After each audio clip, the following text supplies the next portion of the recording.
Hello everyone, welcome to electrical engineering MCQs and welcome to our official YouTube channel. आप सभी का स्वागत है हमारे इलेक्ट्रिकल इंजीनियरिंग एमसीक्यूज के ऑफिशियल यूट्यूब चैनल पे। आज के सेशन में हम लोग आपके अपकमिंग एग्जामिनेशन आरआरबी एएलपी 2025 के लिए जो सीबीटी 2 का एग्जामिनेशन नेक्स्ट मंथ में कंडक्ट होने वाला है आपका, उसके लिए प्रीवियस ईयर क्वेश्चन पेपर को एनालाइज करने वाले हैं। देखिएगा आज का जो पेपर होने वाला है इलेक्ट्रिशियन 23 जनवरी 2019 को जो शिफ्ट 2 में पेपर कंडक्ट किया गया था, उसको हम लोग डिटेल एक्सप्लेनेशन देखने वाले हैं। ये काफ़ी इंटरेस्टिंग और इंपॉर्टेंट क्वेश्चन होने वाले हैं आपके सीबीटी 2 के एग्जामिनेशन के लिए, जितने भी बच्चे तैयारी कर रहे हैं सीबीटी 2 के। ठीक है, अब नेक्स्ट मंथ में इसका सीबीटी 2 का ऑलरेडी डेट्स आ चुके हैं टेंटेटिवली, इसलिए आपको तैयारी करना काफ़ी इंपॉर्टेंट है। इस पॉइंट ऑफ टाइम पे जितने भी प्रीवियस ईयर के क्वेश्चन आपको समझना ये इसलिए ज़रूरी होगा कि जो पेपर पैटर्न है वो लेवल क्या था और किस तरीके से क्वेश्चन घुमा फिरा के पूछे गए थे, ये आपको जानना काफ़ी ज़्यादा ज़रूरी रहेगा। ठीक है, अब बिना किसी तरीके अभी हम लोग हमारे सेशन को शुरू करते हैं, लेकिन आज अगर हम लोग फर्स्ट टाइम चैनल पे अगर आप विजिट कर रहे होगे तो चैनल को सब्सक्राइब करके नोटिफिकेशन बेल पे क्लिक करके ऑल पे क्लिक कीजिएगा, सो दैट इंपॉर्टेंट अपडेट आपको टाइमली मिलते रहे। ठीक है, इसी के साथ मैं मेंशन करना चाहूँगा जितने भी पेपर्स हो चुके हैं, देखिए गाइस 22 जनवरी का शिफ्ट 1, शिफ्ट 2, शिफ्ट 3, ठीक है, ये तीनों पेपर ऑलरेडी मैंने 22 जनवरी के करा दिए। यूट्यूब पे अवेलेबल है, इसकी प्लेलिस्ट में आपको लिंक प्रोवाइड करा दूंगा। ठीक है, इसके बाद में जो है जो 23 जनवरी का जो पेपर था शिफ्ट 1 का, ये भी हमने कल करा दिया ऑलरेडी, आपको यूट्यूब चैनल पे मिल जाएंगे। एंड आज के सेशन में 23 जनवरी का देखिएगा गाइस, यहाँ पे 23 जनवरी 2019 का शिफ्ट 2 का पेपर हम लोग कवर कराने वाले, जिसके अंदर सारे क्वेश्चन को हम लोग डिटेल में एक्सप्लेन करेंगे। ठीक है, एंड साथ साथ मेंशन करना चाहता हूँ, अगर आपने हमारे इलेक्ट्रिकल इंजीनियरिंग एमसीक्यूज एंड कैप्टिट्यूड्स के एप्लीकेशन को डाउनलोड नहीं किया होगा तो उसको डाउनलोड करके आप इसको एक्सेस कर सकते हो। साथ ही साथ जो हमने टेस्ट पास कुछ ही कम दिनों के लिए हमने लॉन्च करके रखेगा, इसको जो ऑफर है इंट्रोडक्टरी प्राइस 49 रुपीज़ में पूरे साल भर के लिए आप इसके टेस्ट को एक्सेस कर सकते हो। ठीक है, तो इसको आप वेबसाइट से भी एक्सेस कर सकते हो या फिर आप डायरेक्टली हमारे एप्लीकेशन को डाउनलोड करके भी आप इसको एक्सेस कर सकते हो। ठीक है, ये बात आपको ध्यान में रखना रहेगा, इसको ज्वाइन कर सकते हो। अभी हम लोग बिना किसी देरी के हमारे सेशन को कंटिन्यू करते हैं और देखते हुए हमारा सबसे पहला question is the angular phase difference between the each phase winding of a 3 phase induction motor is dash. ठीक है, एक 3 फेज प्रेरण मोटर के प्रत्येक फेज कुंडलन के बीच कोणीय फेज अंतर कितना होगा। ठीक है, एंगुलर फेज डिफरेंस का बताया गया है किसके बीच में, फेज वाइंडिंग के बीच में। एक 3 फेज इंडक्शन मोटर है, उसके बीच में जो फेज डिफरेंस रहेगा वो कितना रहेगा, वो रहेगा हमारे पास में 120 डिग्री। सिंपल सा क्वेश्चन है, ऑप्शन बी इसका करेक्ट आंसर आता है। अब इसमें 2-3 वैरायटी के क्वेश्चन अलग अलग बनते गए। ठीक है, बहुत बार क्या होता है कि आपके जो सिंगल फेज इंडक्शन मोटर में हमारा कितना जो फेज डिफरेंस रहता है, ये वगैरह क्वेश्चन पूछा जाता है, या फिर 3 फेज है उसमें डिफरेंस में कन्फ्यूजन होता है। बहुत सारे इसमें नहीं कि 1 से 2-3 डिग्री के जो क्वेश्चन है वहाँ पे बच्चे 190 करूँ, 120 डिग्री करूँ या 90 डिग्री करूँ, इसमें कन्फ्यूज हो जाते हैं और ओवर थिंक करके गलत आंसर मार्क करके आते हैं। तो ये चीज़ें आपको बिल्कुल भी नहीं करनी है। फिलहाल इस क्वेश्चन का करेक्ट आंसर है हमारा ऑप्शन बी। ठीक है, देखते भी हमारा next question is the function of a inductor in a filter circuit is to dash. ठीक है, एक फिल्टर सर्किट में इंडक्टर का क्या काम होता है। देखिए, इंडक्टर का यही काम होता है कि जो है वो एसी को ब्लॉक करता है एंड पास करता है डीसी को। जैसे कि अगर हम मान लो ये किस तरीके से हो रहा है, अगर मान लो आपका ये एसी इनपुट है, हमारा वेव दिया, ठीक है, ब्रिज रेक्टिफायर के थ्रू हमारा आउटपुट किस तरीके से आएगा, इस तरीके से, राइट। अगर हमारा सीरीज इंडक्टर, शंट कैपेसिटर और एलसी फिल्टर या फिर पाई फिल्टर अगर हमने यहाँ पे लगा दिया, ठीक है, तो इसके बाद का जो आउटपुट हमें कुछ इस तरीके से दिखाई देता है, राइट। ये होता है हमारा डीसी आउटपुट। क्लियर है, तो ये क्या करता है, ये ब्लॉक करता है एसी को एंड डीसी को पास करने के लिए मदद करता है। ऑप्शन बी इसका करेक्ट आंसर आ जाता है। Next question is constant voltage charger helps in a dash. ठीक है, तो जो कांस्टेंट वोल्टेज चार्जर जो है, ठीक है, फास्ट चार्जिंग में वो मदद करता है। ऑप्शन सी इसका करेक्ट आंसर आ जाता है। मैंने आपको बहुत बार कह चुका गाइस, ठीक है, जितने आप कोर टॉपिक को अच्छी तरीके से प्रिपेयर करते हो, अगर आपने इस तरीके से छोटे छोटे जो टॉपिक्स रहते हैं अप्लायंसेस वगैरह के, उसको भी अगर आपने प्रिपेयर कर लिया, ठीक है, तो जो एडिशनल आपके क्वेश्चन बनते हैं 3-4, वो भी अगर आपके करेक्ट हो जाते तो आपका सिलेक्शन काफ़ी इजीली हो जाता है। तो ये बात मेरी समझिएगा। एक स्थिर वोल्टेज चार्जर किस में मदद करता है बताया गया है, तो ये हमारा तेज चार्जिंग में, फास्ट चार्जिंग के लिए वो मदद करता है। नेक्स्ट क्वेश्चन है, एक घरेलू वायरिंग तथा छोटे एककों के लिए सुरक्षा उपाय के रूप में निम्नलिखित में से कौन सा उपयोग में लाया जाता है। ठीक है, हाउस होल्ड वायरिंग में स्मॉल यूनिट्स के लिए, तो इनमें से कौन सा सेफ्टी डिवाइस यूज़ करते हैं हम लोग, घर पे हमारे एमसीबी रहता है। ठीक है, हम लोग उसको कहते हैं मिनिएचर सर्किट ब्रेकर। इसका फुल फॉर्म बिल्कुल भूलिएगा मत, एग्जामिनेशन में बहुत बार पूछा जाता है। ठीक है, अभी हम लोग बढ़ते हैं हमारे नेक्स्ट क्वेश्चन की ओर। Question is which type of conduit pipe is used in industrial wiring. औद्योगिक वायरिंग में किस प्रकार के वाहक नाली का उपयोग किया जाता है। ठीक है। कौन सा कंड्यूट पाइप हमारा इंडस्ट्रियल वायरिंग में यूज होता है, वो गैल्वेनाइज रिजिड कंड्यूट पाइप का इस्तेमाल होता है। ठीक है, ध्यान दीजिएगा, ये क्वेश्चन मटेरियल से जुड़ा हुआ क्वेश्चन 100% 3 से 4 क्वेश्चन पूछे जाते हैं। ठीक है, चाहे आपको डीसी मशीन हो, ट्रांसफार्मर हो, कौन सा मटेरियल कहाँ पे यूज होता है, ठीक है, हीटिंग एलिमेंट कौन सा होता है, इंसुलेटर कौन सा होता है, कंडक्टर कौन सा होता है, इसके ऊपर क्वेश्चन बनते गए, चाहे वो आपका अर्थिंग से जुड़े हुए क्वेश्चन क्यों ना हो। लेकिन अर्थिंग का एक क्वेश्चन तो उसमें से बनता ही बनता है। ठीक है, ऑप्शन बी इसका करेक्ट आंसर आ जाता है। चलिए बढ़ते हैं हमारे नेक्स्ट क्वेश्चन की ओर। So the next question is, in a single phase induction type energy meter maximum torque is produce when the shunt magnetic flux dash.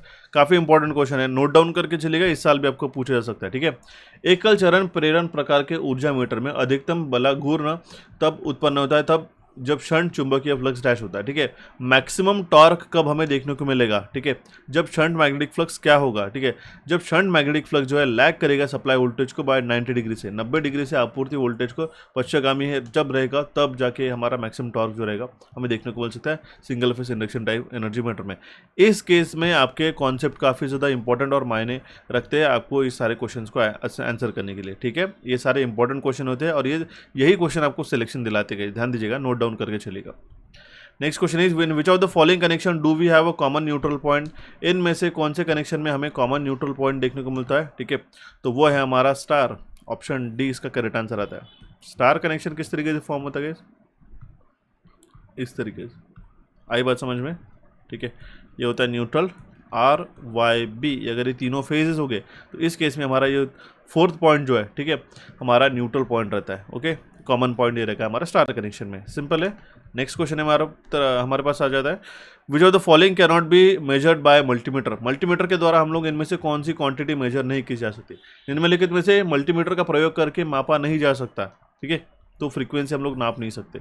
Okay, current, voltage, resistance तीनों भी हम लोग मेजर कर सकते हैं, तो ऑप्शन ए इसका करेक्ट आंसर आ जाता है।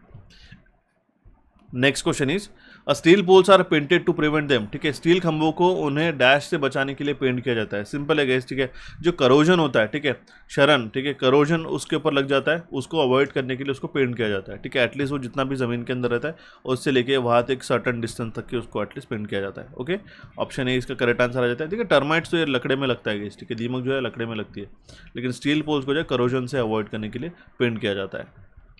The function of the heat sink in the semiconductor is to dash. ठीक है, हीट सिंक का काम क्या होता है, जो थर्मल रनअवे होता है गाइस, ध्यान दीजिएगा। ठीक है, थर्मल रनअवे भी एक बहुत बड़ा इफेक्ट होता है। ठीक है, या फिर जो सेमीकंडक्टर में जो हीट डिसिपेशन है वो इजीली हो सके। ठीक है, इसीलिए जो है हम लोग टेम्परेचर राइज को कंट्रोल करने के लिए, ठीक है, तापमान में वृद्धि को कंट्रोल करने के लिए जो है अर्धचालक में हीट सिंक का यूज़ किया जाता है। ठीक है, सिंपल है। हीट सिंक किसके बनाए जाते हैं, एल्यूमिनियम के बनाए जाते हैं। आपने देखा होगा इस तरीके से फिन्स लगाए जाते हैं उसमें। ठीक है, इस तरीके से एक बेस रहता है, उसमें आप हमारा मान लो यहाँ पे सेमीकंडक्टर जुड़ा है, यहाँ पे एक पेस्ट लगाई जाती है। ठीक है, जो हीट कंडक्टिंग प्लेट पेस्ट रहती है, जिसके कारण क्या होता है, जो हीट डिसिपेशन है वो फिन्स के थ्रू, फिन्स मतलब जो उसके पतले पतले जो हमारे पास में एरियाज रहता है, तो इसमें क्या होता है, अल्टीमेटली सरफेस एरिया हम लोग बढ़ाते हैं। ठीक है, सरफेस एरिया अगर बढ़ा दिए तो उतना ही ज़्यादा वो हमारे प्रकृति के या फिर हमारे एटमॉस्फेयर के कॉन्टैक्ट में रहेगा और उतना ही ज़्यादा हीट वो डिसिपेट कर सकता है। ठीक है, ऑप्शन ए इसका करेक्ट आंसर आ जाता है। Next question is, the cold cathode discharge method is used in a dash. ठीक है, तो जो कोल्ड कैथोड डिस्चार्ज मेथड है कहाँ पे यूज़ की जाती है, ये नियॉन लैम्प में यूज़ होती है। ऑप्शन सी इसका करेक्ट आंसर आ जाता है, it is used in a neon lamp. Next question is, the minimum number of wattmeter required to measure 3 phase 3 wire balance और अनबैलेंस पावर। इस साल भी ये क्वेश्चन बन सकता है, ध्यान दीजिएगा। अगर मान लो एन फेज या फिर एन कंडक्टर का ये है तो कितने वाटमीटर हमें रिक्वायर्ड रहेंगे। ठीक है, n-1। ठीक है, सिंपल है। और अगर एन फेज हमें मेजर करने हैं, इसके साथ हमारा न्यूट्रल भी है। ठीक है, तो हमारे पास में एन ही, जितने नंबर ऑफ फेजेस है उतने ही हमारे पास रिक्वायर्ड रहेंगे। तो अभी हमारे पास क्या पूछा गया, ठीक है, 3 फेज 3 वायर में न्यूट्रल है क्या, नहीं। ठीक है, तो हमारे पास में 3 फेज 3 वायर में न्यूट्रल नहीं है, तो हम लोग 3-1 कितना हो जाएगा, 2 हमें वाटमीटर रिक्वायर्ड रहेंगे। मिनिमम संख्या रहेंगी हमारी, कम से कम। नेक्स्ट क्वेश्चन है हमारे पास में, which plier are the best suited for holding the object. ठीक है, वस्तुओं को पकड़ने के लिए कौन सी पकड़ उपयुक्त होती है, तो उस केस में हम लोग नोज प्लायर का इस्तेमाल करते हैं। ऑप्शन डी इसका करेक्ट आंसर आता है। एक क्वेश्चन मैंने हमेशा हर बार सेशन में आपको बताया कि आपको जो डिफरेंट डिफरेंट टाइप के प्लायर्स रहते हैं, उसका यूज़ और कहाँ पे यूज़ होता है उसकी इमेज जो है आपको अच्छी तरीके से पता होनी चाहिए, क्योंकि वो डायरेक्टली इमेज बता देता है और पूछता है ये कौन सा प्लायर है या फिर कौन सा इंस्ट्रूमेंट है करके, ठीक है। तो आपको इंस्ट्रूमेंट्स की भी जानकारी होना ज़रूरी है। ऑप्शन डी इसका करेक्ट आंसर आ जाता है। Next question is in an electric iron the transfer of heat from coil to base plate is mainly through, ठीक है।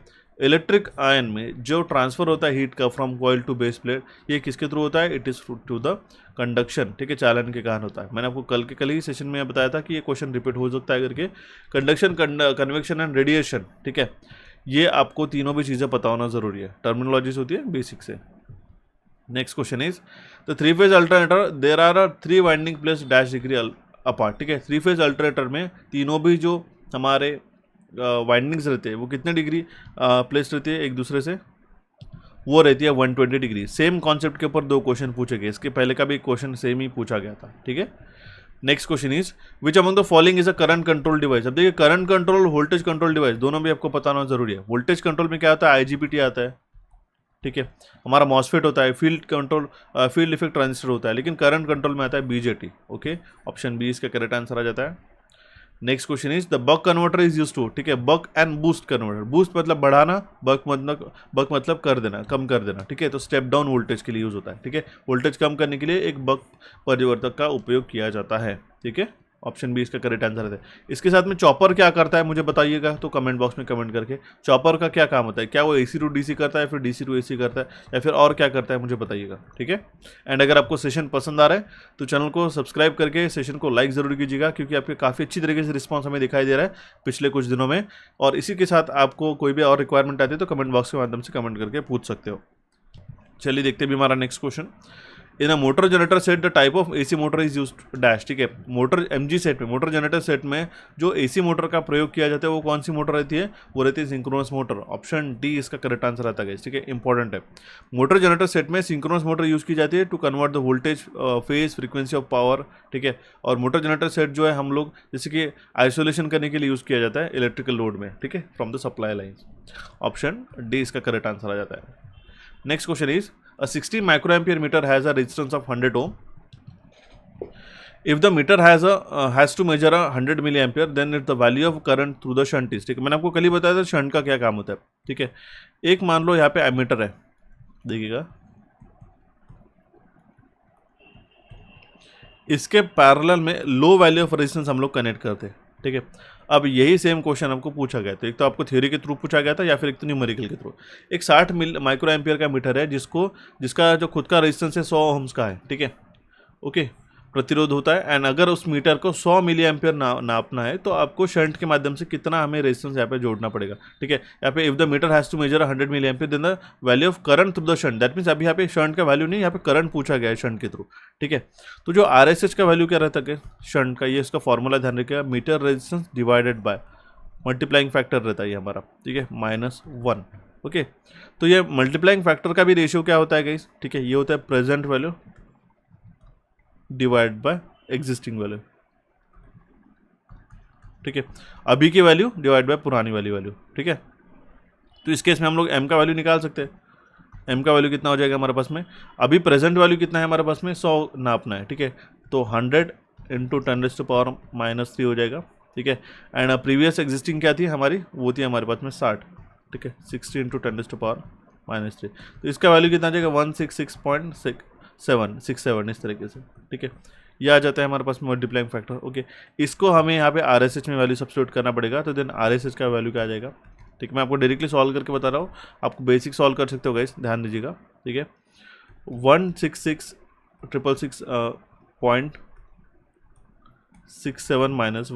इसको सॉल्व करने के बाद जो वैल्यू हमारे पास निकल के थे 0.06 ओम, ठीक है। तो ये जो होता है शंट का वैल्यू आ गया, ठीक है। अब हम लोग डायरेक्टली इसमें से करंट डिवीजन रूल निकाल करके इसमें से करंट का वैल्यू निकाल सकते हैं, ठीक है। जो ISH का वैल्यू रहेगा, ठीक है, मैं यहाँ पे लिख लेता हूँ, ठीक है। ये ISH का वैल्यू किस तरीके से रहेगा, ISH बराबर रहेगा, टोटल करंट कितना जा रहा है हमारे पास में अभी 100 × 10⁻³ अब इसमें से जो करंट हमारा जा रहा है, ठीक है, तो वो रहेगा हमारे पास में 100 मिली एम्पियर्स, ठीक है, इंटू फिर से हमें या फिर मैं आपको डायरेक्टली यहाँ पे लिख लेता हूँ, ठीक है। ISH का CDR जो हमें यहाँ पे लगाना होगा, करंट डिवीजन रूल जिसको हम लोग कहते हैं, ध्यान दीजिएगा, ठीक है। अगर आपको इसमें से करंट फ्लो होने वाला निकालना है तो आपको इसका रेजिस्टेंस लेना होता है, ठीक है, और टोटल करंट। तो टोटल करंट कितना है हमारे पास में, अगर हम लोग मान लेते हैं, ठीक है, यहाँ पे हमारे पास में 100 मिली एम्पियर, तो हम लोग क्या करेंगे 100 इंटू 10⁻⁻3, ठीक है, इंटू इसके अपोजिट का रेजिस्टेंस लेना पड़ेगा। तो इसका अपोजिट का ये देखिए मीटर का ही खुद का रेजिस्टेंस है 100 ओम्स का, ठीक है, तो हम लोग क्या करेंगे इंटू 100 करेंगे, ठीक है, डिवाइड बाय टोटल रेजिस्टेंस, ठीक है। तो आप देखिए RSH का तो वैल्यू हमारा आ चुका है, RSH का वैल्यू हमारा 0.06 आया, ठीक है। तो टोटल रेजिस्टेंस इसका और इसका कितना हो जाएगा 100 प्लस 0.06, ठीक है, दैट मीन्स 100.06 हो जाएगा। तो डिवाइड बाय हमें 100.06 करना रहेगा, तब जाके इसका वैल्यू निकल गया था 99.9 मिली एम्पियर, ओके। ऑप्शन जो है सी इसका करेक्ट आंसर रहता है। अब देखिए इस केस में मैं आपको कहूँगा अगर आपका मैथमेटिक्स क्विकली आप सॉल्व कर सकते हो तभी जाके ऑप्शन को देख के आप इसको सॉल्व करने की कोशिश कीजिएगा, क्योंकि आप यहाँ पे देख सकते हो 100 मिली एम्पियर तो है, ठीक है, 99.2 भी है और 99.9 भी है, तो काफ़ी क्लोज वैल्यूज होते हैं। तो इस केस में आपको थोड़ा सा रिस्क लेने के लिए, ठीक है, अगर आपका टाइम अलाउ करते हैं तभी जाके न्यूमेरिकल को अप्रोच करने की कोशिश करना है, ठीक है। ये स्मार्ट अप्रोच होता है, ऐसा नहीं कि मैं कह रहा हूँ आपको न्यूमेरिकल छोड़ ही देना है, लेकिन अगर आपको फॉर्मूला भी पता है तो एग्जामिनर इस तरीके से आपको ट्राई करेगा कि आपको इन सारे मैथमेटिकल कैलकुलेशन में आपको वो घुमा फिरा सके, ठीक है। तो इसमें आपका क्या वेस्ट होता है, अल्टीमेटली टाइम जाता है, तो ये बात आपको समझ जाएगी, ठीक है। चलिए बढ़ते हुए हमारे नेक्स्ट क्वेश्चन की ओर। Question is for a motor to work as a generator, ठीक है, अगर एक जनरेटर को एज अ मोटर करने के लिए बेसिकली एक मोटर को एज अ जनरेटर करके वर्क करना है, ठीक है, एक जनरेटर के रूप में कार्य करने के लिए मोटर के लिए डैश होना चाहिए, ऐसा बताया गया, ठीक है। तो मोटर का जो है जो रोटर को जो है अपने स्टेटर के तुल्यकालिक गति से अधिक तेजी से घूमना चाहिए, ठीक है। Rotor must spun faster than its stator synchronous speed, ठीक है। तो मोटर को एज अ वो जनरेटर करके वो वर्क कर सकता है, ठीक है। तो दैट मीन्स जो रोटर है, ठीक है, हमारे सिंक्रोनस स्टेटर के सिंक्रोनस स्पीड से ज़्यादा घूमना चाहिए फास्ट, तब जाके वो मोटर एज अ जनरेटर करके वर्क करेगा, ठीक है। ऑप्शन सी इसका करेक्ट आंसर आ जाता है। चलिए देखते हैं हमारा next question. Question is for a given output and a speed dash universal motor as compare to 220 volt 50 hertz supply will require dash, ठीक है। एक पर्टिकुलर आउटपुट के लिए एक स्थिर हमारे पास में निर्गत और गति के लिए हमें बताया गया गिवन आउटपुट के लिए मतलब क्या है कि एक मान लो एक पर्टिकुलर फिक्स्ड आउटपुट है हमारा, ठीक है, और एक फिक्स हमारी स्पीड है, ठीक है। तो एक universal motor as compare to 220 motor supply will require dash, ठीक है। तो एक यूनिवर्सल मोटर को कम वोल्टेज लगेगा एट लो फ्रीक्वेंसी पे, ध्यान दीजिएगा, ऑप्शन ए इसका करेक्ट आंसर आता है। ये यूनिक क्वेश्चन था, नोट डाउन करके चलेगा, इस साल पूछा जा सकता है। Next question is if the value of a phase voltage in a star connected circuit is 240 volt then its line voltage is dash, ठीक है। सिंपल है गाइस, ठीक है। अब देखिए स्टार और लाइन की बात की जा रही है, ठीक है। तो VL विल बिकॉज क्या हो जाएगा √3 into VPH, okay. Phase voltage की वैल्यू जो है 240 है, तो उसका लाइन वोल्टेज कितना हो जाएगा √3 मल्टीप्लाइड बाय VPH, ठीक है, तो इंटू 240 करते थे अप्रॉक्सीमेटली इसका वैल्यू जो है, ठीक है, 415 वोल्ट आ जाता है। ऑप्शन ए इसका करेक्ट आंसर आता है। सिंपल सा क्वेश्चन था।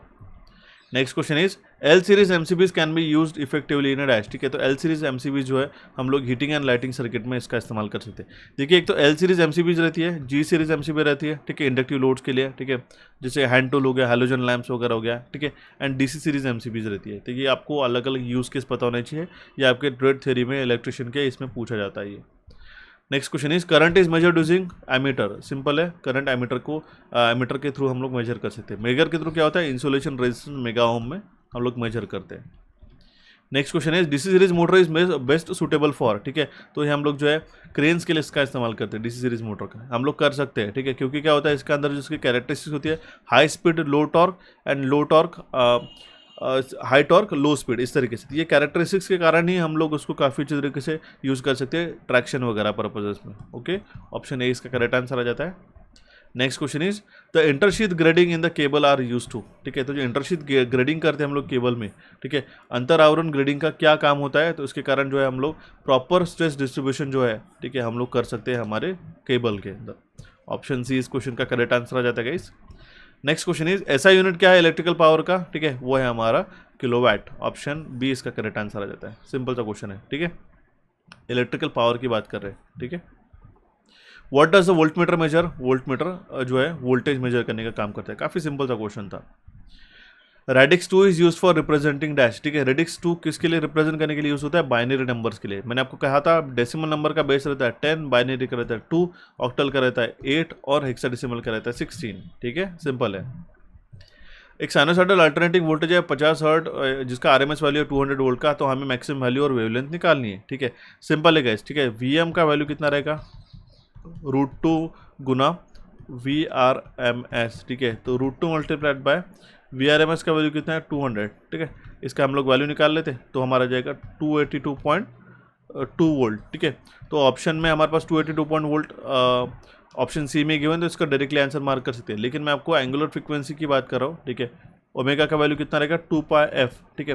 तो 2 × π × f का वैल्यू कितना है? 50 हर्ट्ज, ठीक है। तो इसका स्टैंडर्ड वैल्यू का जो वैल्यू रहता है वो रहता है 314, ठीक है, रेडियन पर सेकंड। ओके, ऑप्शन सी इसका करेक्ट आंसर आता है। सिंपल से क्वेश्चन के ऊपर ये क्वेश्चन डिपेंडेंट था। एक इंस्टेंटेनियस करंट इक्वेशन आपको पता होना चाहिए, I = Im sin of omega T. यहाँ पे ओमेगा क्या रहता है? वो रहता है एंगुलर फ्रीक्वेंसी = 2πf, और Im क्या रहता है? मैक्सिमम वैल्यू रहती है हमारी करंट की, ठीक है। ये जो मैक्सिमम वैल्यू रहती है ये रहती है हमारी करंट की मैक्सिमम वैल्यू, ठीक है। ऑप्शन सी इसका करेक्ट आंसर आ जाता है। Next question is the positive plate of a nickel iron cell is made up of dash. तो जो पॉजिटिव प्लेट रहती है निकल आयन सेल का वो रहता है हमारा निकल हाइड्रोक्साइड का बना हुआ। ऑप्शन ए इसका करेक्ट आंसर आ जाता है। Next question is a single device that ensures efficient protection from electrical hazard of a shock and fire caused by over current and short circuit, earth leakage and earth fault is dash, ठीक है। तो इसके लिए combined कौन सा हमारा protection रहेगा? ठीक है, अर्थ लीकेज सर्किट ब्रेकर, उसका इस्तेमाल करेंगे, ठीक है। ओवर करंट हो गया, शॉर्ट सर्किट हो गया, अर्थ लीकेज करंट है एंड अर्थ फॉल्ट है, उसको हम लोग प्रोटेक्ट करने के लिए जो अर्थ लीकेज सर्किट ब्रेकर का इस्तेमाल कर सकेंगे, ठीक है। Next question is the ratio of resistance to the impedance is dash, ठीक है। तो रेजिस्टेंस टू इम्पिडेंस इसका रेशियो ही होता है हमारा power factor cos phi, clear है। ऑप्शन ए इसका करेक्ट आंसर आ जाए। देखिए पावर फैक्टर को हम लोग रियल पावर डिवाइड बाय हमारे पास में अपेरेंट पावर, ठीक है, दैट मीन्स P/S से भी निकाल सकते हैं, ठीक है। लेकिन हम लोग R/Z इस फॉर्मूले से भी इसको निकाल सकते हैं। इंपॉर्टेंट है, काफ़ी इंटरेस्टिंग क्वेश्चन था, इस साल भी पूछा जा सकता है। क्वेश्चन हमारे पास में what happens to the time of charge in a constant voltage system as compare to the constant current system. एक स्थिर धारा प्रणाली की तुलना में स्थिर वोल्टेज प्रणाली के आवेश में क्या चेंज होता है, ठीक है। तो वो ऑलमोस्ट हमारा आधा हो जाता है, it becomes almost half, it almost reduces to the half, ये लगभग आधा हो जाता है, ठीक है। क्या बताया गया? Time of charge in a constant voltage system as compare to the constant current system, ठीक है। सिंपल सा फंडामेंटल होता है, ध्यान दीजिएगा, बेसिक इलेक्ट्रिकल का क्वेश्चन था वो। क्वेश्चन इज CRO जो है, ठीक है, कौन से फ्रीक्वेंसी को मेजर करने के लिए यूज़ किया जा सकता है? कौन से फ्रीक्वेंसी को नापने के लिए यूज़ किया जा सकता है? तो 1 GHz तक हम लोग उसको नाप सकते हैं, ठीक है। 1 GHz तक के फ्रीक्वेंसीज को भी वो नाप सकता है। Next question is what is the output waveform of a variable frequency drive. VFD का हमें आउटपुट फ्रीक्वेंसी, आउटपुट वेवफॉर्म क्या रहेगा हमें पूछा गया, ठीक है। वो pulse width modulated side wave रहेगा, ठीक है। ऑप्शन ए इसका करेक्ट आंसर आता है, ठीक है। वेरिएबल फ्रीक्वेंसी ड्राइव की बात की जा रही है, ठीक है। पल्स विड्थ मॉड्यूलेटेड वेवफॉर्म जो है हमारा कुछ इस तरीके से देखने को मिलता है, ऐसा स्क्वायर रहता है गाइस प्रॉपरली। मैं आपको डायरेक्टली जल्दबाजी में ड्रॉ करके दिखा रहा हूँ। इस तरीके से हमारे पल्स विड्थ मॉड्यूलेटेड आउटपुट हमें देखने को मिलता है। ऑप्शन ए इसका करेक्ट आंसर था। इंटरेस्टिंग और इंपॉर्टेंट क्वेश्चन है guys. Next question is in a squirrel cage motor. एक स्क्विरल केज मोटर में क्या रहता है? ऑप्शन में पूछा गया, तो जो एंड रिंग रहती है और रोटर कंडक्टिंग बार्स रहती है परमानेंटली शॉर्ट सर्किटेड रहता है। मैंने कल के ही आई गेस एक सेशन में बताया था कि यहाँ पे जो है स्क्विरल केज गिलहरी का जो पिंजरे जैसा दिखाने वाला जो हमारा रोटर रहता है, इसके अंदर एंड रिंग से शॉर्ट सर्किटेड रहते हैं हमारे copper bars. Okay, option A इसका करेक्ट आंसर आ जाता है। The next question is what is the full form of SMPS, ठीक है। कल ही बताया था स्विच्ड मोड पावर सप्लाई इसका फुल फॉर्म होता है। और इसके ऊपर एक क्वेश्चन में पूछा गया था कौन से प्रिंसिपल पे वो वर्क करता है, तो चॉपर प्रिंसिपल पे वो वर्क करता है। वो तो हो गया, मैंने आपको कल ही बताया था। इनफैक्ट हमने सेशन देखा भी नहीं था कि SMPS का फुल फॉर्म बन सकता है करके, तो इसका फुल फॉर्म पूछा ही गया है, स्विच्ड मोड पावर सप्लाई होता है करके, ठीक है। चलेगा इस बढ़ते भी हमारे नेक्स्ट क्वेश्चन की ओर। Question is the poor conductor of electricity among the following is dash, ठीक है। इनमें से कौन सा पुअर कंडक्टर ऑफ इलेक्ट्रिसिटी है, ठीक है, तो वो है हमारा प्योर वाटर, ठीक है। एल्यूमिनियम, कॉपर, सिल्वर, ये गुड कंडक्टर ऑफ इलेक्ट्रिसिटी हम लोग कह सकते हैं। The next question is if the voltage measured from the AC mains open switch the meter will read dash, ठीक है। अगर इन जनरल इंडिया के अंदर हम लोग बात करें, ठीक है, तो डायरेक्टली हमारे पास जो सॉकेट रहता है उससे अगर हम लोग AC का वोल्टेज मेजर करेंगे, ठीक है, ये रहता है न्यूट्रल, ये रहता है फेज, और ये रहता है हमारे पास में अर्थ। इसके बीच में अगर वोल्टेज को नापेंगे तो वो रहेगा 230 वोल्ट। ये कौन सी वैल्यू रहती है? RMS वैल्यू रहती है, ध्यान दीजिएगा। Next question is galvanic isolation is provided by which of the type of transformer, ठीक है। तो गैल्वेनिक आइसोलेशन जो है हम लोग ऑटो ट्रांसफार्मर के थ्रू प्रोवाइड कर सकते हैं। ऑप्शन सी इसका करेक्ट आंसर आता है। इंटरेस्टिंग क्वेश्चन था, नोट डाउन करके चलेगा। The next question is which type of rotor consists of a cylindrical laminated core with a parallel slot for carrying the rotor conductors, ठीक है। तो हम लोग स्लिप रिंग रोटर में इस तरीके से सिलेंड्रिकल लैमिनेटेड कोर रहता है जहाँ पे पैरेलल स्लॉट रहता है जिसके अंदर रोटर कंडक्टर्स को बिठाया जा सकता है। स्लिप रिंग की बात की जा रही है, ठीक है।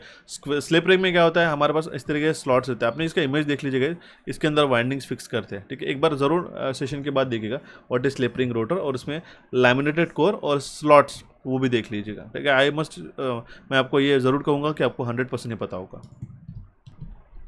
बढ़ते अभी हमारा नेक्स्ट क्वेश्चन की ओर। Question is the temperature controlling of an electric iron is done using, ठीक है। तो जो इलेक्ट्रिक आयन का विद्युतीय आयरन के तापमान नियंत्रण के लिए हम लोग क्या यूज़ करते हैं, बाय मेटालिक स्ट्रिप प्रतिकेश। बाय मेटालिक का मतलब क्या है, द्विधातु। द्विधातु को हम लोग डिफाइन करेंगे तो द्वि मतलब दो अलग अलग धातु की पट्टियाँ एक जो साथ में जुड़ी रहती है, जिसका जो टेम्परेचर कोएफिशिएंट अलग होता है तो क्या हो जाता है, वो बेंड हो जाती है, ठीक है। तो वो टेम्परेचर कोएफिशिएंट के कारण ही जो है बाय मेटालिक स्ट्रिप हम लोग एक पर्टिकुलर टेम्परेचर अचीव करने के बाद जो है हमारे इलेक्ट्रिक आयन का टेम्परेचर को कंट्रोल कर सकते हैं, ऑन एंड ऑफ हो जाता है वो, ठीक है। ऑप्शन ए इसका करेक्ट आंसर आ जाता है। चलिए बढ़ते हुए हमारा नेक्स्ट क्वेश्चन की ओर। Question is in a series combination of resistance, ठीक है। एक सीरीज कॉम्बिनेशन ऑफ रेजिस्टेंस में क्या होता है, करंट जो है हमारा सेम रहता है, ठीक है। अगर हम लोग बात करेंगे, मैंने कल ही बताया था कि चाहे जितना नंबर ऑफ रेजिस्टेंस कनेक्ट कर दो आप, ठीक है, यहाँ पे जो करंट जो फ्लो होगा वो सेम ही करंट फ्लो होगा, ठीक है। ऑप्शन डी इसका करेक्ट आंसर आता है। Next question is the recommended configuration of soldering is dash, ठीक है। तो सोल्डरिंग के कंडीशन में कौन सा हमारा रिकमेंडेशन रहता है, तो वो आप लैप जॉइंट का इस्तेमाल करेंगे, ओके। ऑप्शन सी इसका करेक्ट आंसर आता है, ठीक है। लैप जॉइंट ये एक हमारा रिकमेंडेड कॉन्फ़िगरेशन है सोल्डरिंग करते वक्त। Next question is BH curve में, ठीक है गाइस, बीएच कर्व मैंने ऑलरेडी पूरा एक्सप्लेन करा दिया यूट्यूब पे, आप उसका सेशन जाके देखते हो, ठीक है। बी मतलब होता है मैग्नेटिक फ्लक्स डेंसिटी, और ये होता है हमारे पास मैग्नेटिक फील्ड स्ट्रेंथ, ठीक है। ये जो हमारा बीएच कर्व इस तरीके से देखने को मिलता है, ठीक है, नॉट लाइक दिस, इस तरीके से, ठीक है। अब देखिए बीएच कर्व की अगर हम बात करें, एयर कोर है तो एयर कोर में इसका इस तरीके से देखने को मिलता है। ये जो हमारा बस एरिया रहता है बीएच कर्व का, ये डिफाइन करता है हमारा कितना वो रिटेन कर सकता है करके। तो बीएच कर्व में एच कर्व जो रिप्रेजेंट करता है वो रिप्रेजेंट करता है मैग्नेटिक फील्ड स्ट्रेंथ, बी जो रिप्रेजेंट करता है मैग्नेटिक फ्लक्स डेंसिटी, और ये रहता है एच, ठीक है गाइस, ओके। बढ़ते हुए हमारा नेक्स्ट क्वेश्चन की ओर। Question is form factor alternating quantity का ये किसका रेशियो रहता है। कल ही के दिन सेशन मैंने बताया था, सेम क्वेश्चन पूछा गया, आरएमएस अपॉन एवरेज, ठीक है। RMS value to the average value, इसका करेक्ट आंसर आ जाएगा। आरएमएस मान डिवाइड बाय औसत मान। वर्किंग प्रिंसिपल ट्रांसफार्मर का किसके ऊपर बेस्ड है, ये हमारा mutual inductance of mutual electromagnetic induction के ऊपर वर्किंग प्रिंसिपल बेस्ड है ट्रांसफार्मर का। ऑप्शन डी इसका करेक्ट आंसर आता है।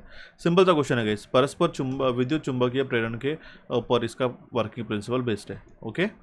बढ़ते हुए हमारे नेक्स्ट क्वेश्चन की ओर। Question is the fusing factor of a fuse is always dash, ठीक है। तो जो फ्यूजिंग फैक्टर है फ्यूज का ये कितना रहता है, it is always greater than 1। ये इस साल भी क्वेश्चन बन सकता है, ध्यान दीजिएगा। ये रेशियो क्या रहता है, minimum fusing current and current rating of the fuse, इसका रेशियो रहता है। लेकिन इसका जो फैक्टर की बात करें तो ये हमेशा ग्रेटर देन 1 ही रहेगा।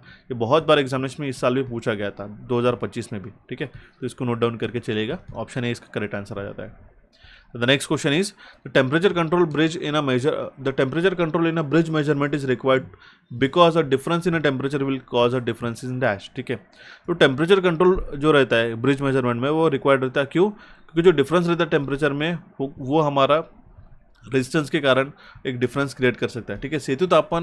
सेतु मापन में तापमान नियंत्रण की आवश्यकता इसलिए होती है क्योंकि तापमान की भिन्नता के कारण जो प्रतिरोध है रेजिस्टेंस, इसमें डिफरेंस आ सकता है, क्योंकि जो हमारा रेजिस्टेंस है अल्टीमेटली टेम्परेचर पे भी वो डिपेंड करता है, ध्यान दीजिएगा, ओके। ऑप्शन डी इसका करेक्ट आंसर आता है। इसलिए हम लोग कहते हैं कि एनटीसी पीटीसी है। ये टर्मिनोलॉजीज क्यों आई, एनटीसी और पीटीसी, ठीक है। Negative temperature coefficient, positive temperature coefficient, ऐसे कुछ मटेरियल होते हैं, ठीक है, जिसका तापमान बढ़ने के कारण रेजिस्टेंस कम होता है, और ऐसे कुछ रेजिस्टेंस रहते हैं जिसमें तापमान बढ़ने के कारण रेजिस्टेंस भी बढ़ जाता है, ठीक है। ये बात आपको पता होना चाहिए। नेक्स्ट क्वेश्चन इज, हालांकि इसका जो सेशन हमने एक एनटीसी और पीटीसी का सेशन यूट्यूब पे ऑलरेडी प्रोवाइड करके रखा है, आप जाके यूट्यूब पे सर्च कर सकते हो NTC versus PTC electrical engineering MCQ, ऐसा जब डाला आपने तो आपको हमारा सबसे पहला सेशन मिल जाएगा। नेक्स्ट क्वेश्चन है हमारे पास में, विच type of power supply is mandatory for a life support system, ठीक है। लाइफ सपोर्ट सिस्टम के लिए हमारे पास यूपीएस का पावर सप्लाई रिक्वायरमेंट है, अनइंटरप्टेड पावर सप्लाई, जिसके अंदर अगर हम लोग ऑफलाइन यूपीएस की बात करें तो बैटरी के थ्रू हमारा जो है, ठीक है, हमारे लाइफ सपोर्ट सिस्टम के लिए अगर हमारे पास में पावर सप्लाई की रिक्वायरमेंट रहेगी, अगर पावर कट भी होता है यूपीएस के थ्रू हम लोग कुछ टाइम तक होल्ड कर सकते हैं पावर को, ठीक है। हमारे इलेक्ट्रिसिटी कनेक्शन डिसकंटिन्यू नहीं होगा उस केस में, ठीक है। ऑप्शन बी इसका करेक्ट आंसर आ जाता है गाइस। देखते हैं हमारा next question is which is the following transformer will give output low voltage compare to the input, ठीक है। इनमें से कौन सा transformer output low voltage provide करेगा as compare to the input, वो स्टेप डाउन ट्रांसफार्मर रहेगा, ठीक है। सिंपल सी बात है, ठीक है। स्टेप डाउन के केस में हमारे नंबर ऑफ प्राइमरी टर्न्स कम, सेकेंडरी टर्न्स ही हमारे कम रहेंगे, ठीक है। सिंपल है। Next question is 3 point starter is suitable of for dash, ठीक है। तो एक 3 पॉइंट स्टार्टर किसके लिए सूटेबल है, शंट एंड कंपाउंड मोटर के लिए सूटेबल है वो, okay. Option D will be the correct answer in this case. Next question is what is the purpose of lighting arrester connected between the line and earth in a power, ये आगे substation होना चाहिए था power S/M में, ठीक है। तो उस केस में हमारा जो टर्मिनल इक्विपमेंट है वो प्रोटेक्ट हो सके ट्रैवलिंग सर्जेस के दौरान, ठीक है। टर्मिनल उपकरण यात्रा करने वाले प्रोत्कर्ष के खिलाफ संरक्षित करते हैं, ठीक है। तो हमारा जो ट्रैवलिंग सर्जेस है उसको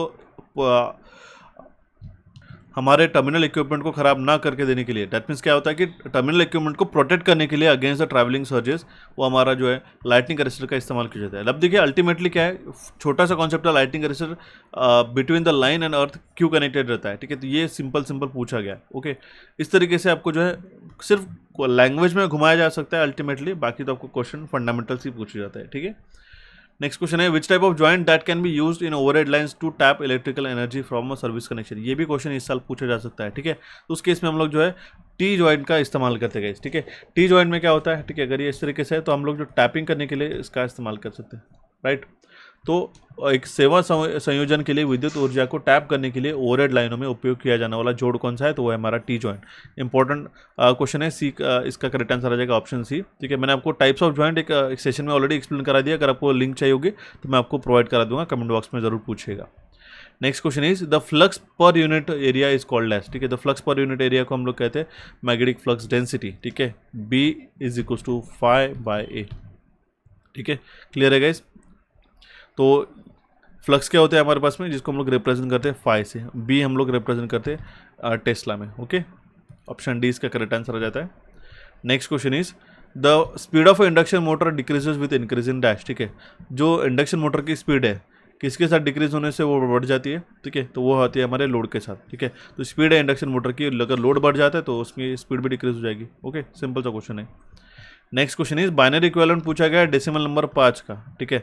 सिंपल है गाइस, वो रहेगा हमारे पास में 101, ठीक है। ये क्या जाएगा 2⁻0, 2⁻1, 2⁻2, ठीक है। तो 1 × 2⁻2 मतलब 4 और 2⁻0 मतलब 1, ठीक है। आ गया डेसिमल में, ठीक है। ये आ गया हमारे पास 5, ओके। तो ये बाइनरी इक्विवेलेंट है डेसिमल नंबर सिस्टम का 5 का 101। आपको एक मैंने सेशन रिकमेंड किया था गाइस नंबर सिस्टम का, वो जाके जरूर देखिएगा, जिसमें binary, decimal, hexadecimal and octal any base to any base conversion आपको वहाँ पे सीखने को मिलेगा। 30 मिनट दीजिए आपके, ठीक है, कीमती समय, उसमें से काफ़ी अच्छी तरीके से आपको सीखने को मिलेगा। सेशन के लिंक चाहिए होगी तो मुझे ज़रूर कमेंट बॉक्स में पूछेगा, या फिर नंबर सिस्टम बाय कैपिट्यूड्स भी अगर आप सर्च करते हो तो भी आपको वो सेशन मिल जाएगा यूट्यूब पे। Next question is in a service lamp circuit, each bulb is rated for 2 volt. Calculate the number of bulbs to connected in a series to run on a 110 volt AC line, ठीक है। Series lamp circuit में हर एक bulb जो है 2 volt का है, ठीक है। तो ऐसे कितने नंबर ऑफ बल्ब की रिक्वायरमेंट रहेगी ताकि हम लोग 110 वोल्ट के लाइन पे चला पाएंगे, ठीक है। तो सीधा है गैस 110 डिवाइड बाय हम लोग क्या करेंगे, ठीक है, 2 कर देंगे, तो डिवाइड इसका आंसर कितना आ जाएगा 55, okay.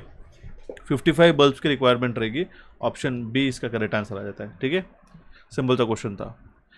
Next question is what is the difference between the difference that the 4-point starter has it when compared to the 3-point starter। ये same question I guess repeat हो चुका है गाइस, ठीक है। मैंने आपको बताया भी था कि जो हमारा होल्डिंग कॉइल है ये निकाली जाती है शंट फील्ड सर्किट में, ठीक है।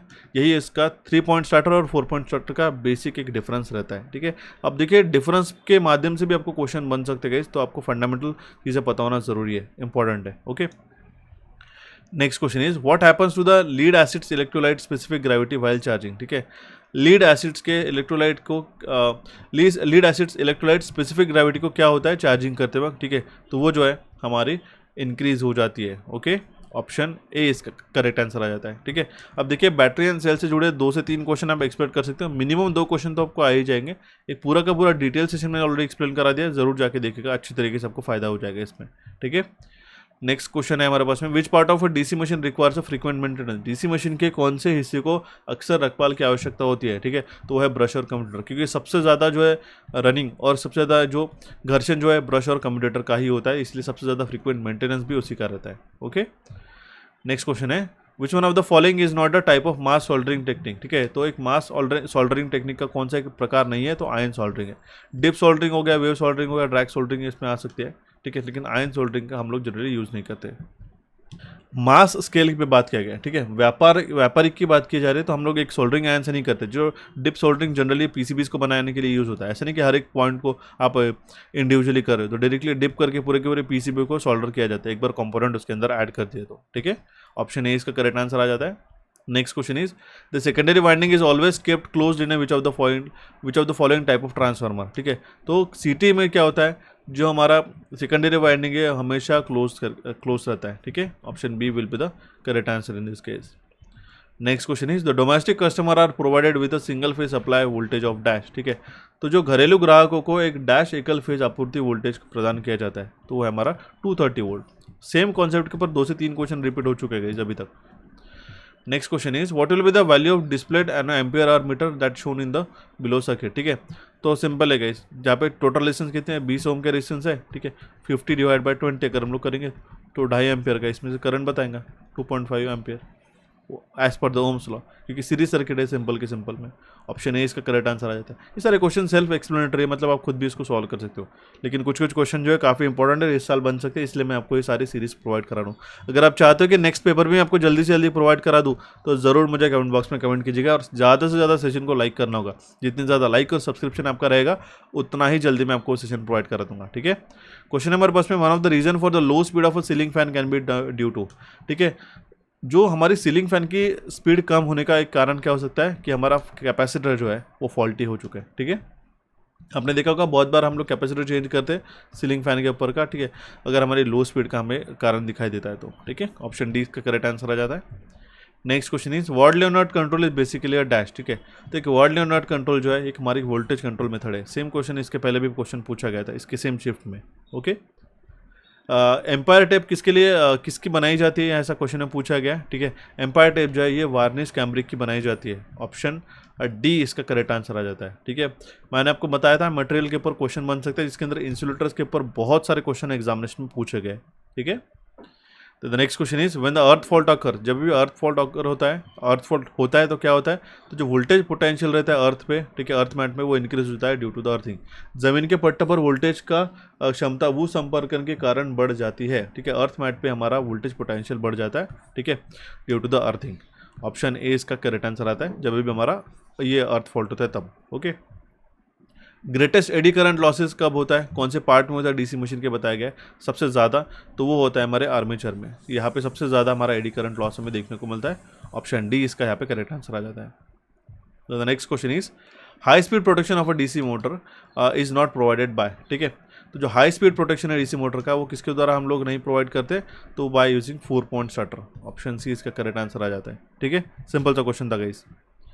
Next question is, which of the following is not a rechargeable dry cell. अब प्राइमरी और सेकेंडरी सेल में आपको बेसिक डिफरेंस पता होना चाहिए। तो रिचार्जेबल ड्राई सेल कौन सा नहीं है, वो अल्कलाइन सेल नहीं है। ऑप्शन ए इसका यहाँ पे करेक्ट आंसर आ जाता है। ठीक है, क्लियर हो चुका आपको ये question. Next question is, if the apparent power is found to be equal to active power, then the system power factor is dash. ठीक है, अगर अपैरेंट पावर इक्वल है अपैरेंट एक्टिव पावर का, तो हमारा जो पावर फैक्टर क्या रहेगा, ठीक है, वो रहेगा 1। ऑप्शन ए इसका करेक्ट आंसर रहेगा। सिंपल सा क्वेश्चन था। ठीक है, नेक्स्ट अब देखिए एक चीज़ मैं आपको बता दूं, हमारा एक्टिव पावर, रिएक्टिव पावर और अपैरेंट पावर, इसके यूनिट और आपका जो पावर ट्रायंगल रहता है, ठीक है, वो आपको अच्छी तरीके से समझ जाना चाहिए कि एक न्यूमेरिकल वहाँ से पूछा जाता है। ठीक है, the next question is, from the given option identify the type of lug use for connecting an aluminium cable to copper bus bar. एक एल्यूमिनियम केबल को कॉपर बस बार से कनेक्ट करने के लिए कौन सा लग हम लोग यूज़ करेंगे, उस केस में हम लोग बायोमेटालिक केबल लग का इस्तेमाल करेंगे। ओके, ऑप्शन ए इसका करेक्ट आंसर आ जाता है। ठीक है, तो ये थे हमारे कंप्लीट 75 क्वेश्चन जितने भी हमारे पास में एएलपी के एग्जामिनेशन में पूछे गए थे। आई होप आपको सेशन काफ़ी अच्छी तरीके से समझ में आओगे, ठीक है। नेक्स्ट सेशन अगर आप चाहोगे तो जल्दी से जल्दी मुझे कमेंट बॉक्स में कमेंट कीजिएगा। जितने भी छात्र आरआरबी जेई के लिए तैयारी कर रहे हैं तो उनके लिए CBT2 के लिए हमारा डेडिकेटेड कोर्स है, इसका कूपन कोड अभी भी एक्टिव है। इलेक्ट्रिकल इंजीनियरिंग एमसीक्यूज के एप्लीकेशन को डाउनलोड करके इसको आप जनरली क्विकली ज्वाइन करके सारे सेशन को फटाफट कंप्लीट कर सकते हो। काफ़ी ज़्यादा यूजफुल रहेगा आपके CBT2 के एग्जामिनेशन के लिए, ठीक है। आपको आज का सेशन कैसा लगा ये तो ज़रूर बताइएगा, लेकिन हमारे चैनल कैपिट्यूड्स और इलेक्ट्रिकल इंजीनियरिंग एमसीक्यूज के चैनल को यहाँ पे क्लिक करके सब्सक्राइब करिएगा। टेलीग्राम चैनल से जुड़े रहेगा, so that important interesting update आपको टाइम टू टाइम मिलते रहे। रिसेंट सेशन को देखने के लिए आप इसको क्लिक करके देख सकते हो। सो गाइज, मिलते हैं भी हमारे नेक्स्ट सेशन में जल्दी से जल्दी। Thank you for watching this session and have a nice day.